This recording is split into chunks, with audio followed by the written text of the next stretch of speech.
In today's video, I'm going to teach you how to create an operations dashboard in Glide. We'll go through the process in a simple, practical way so you can build a clean dashboard view for your app and make your operations data easier to understand at a glance. Start by opening your browser and heading over to Glide.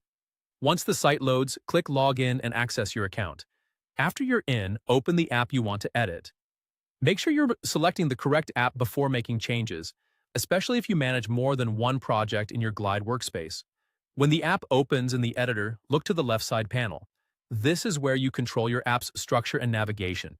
Click the plus Add option in Navigation to create a new screen or section for your dashboard.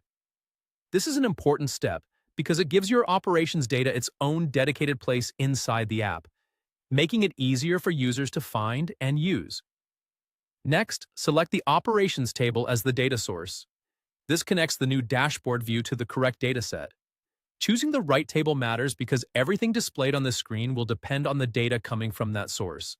If your operations table is already organized well, your dashboard will be much more useful and easier to configure.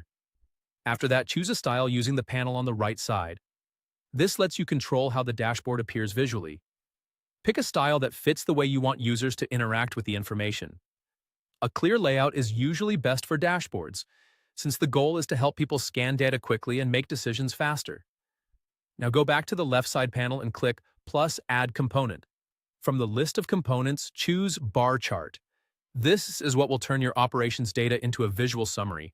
Bar charts are especially useful when you want to compare values across categories or track differences in performance in a straightforward way. Once the chart has been added, move to the right side panel and configure the chart's data. This is where you decide which fields the bar chart should use. Take a moment here to make sure the chart reflects the information you actually want to highlight. A well-configured chart can make your dashboard far more valuable and much easier to read.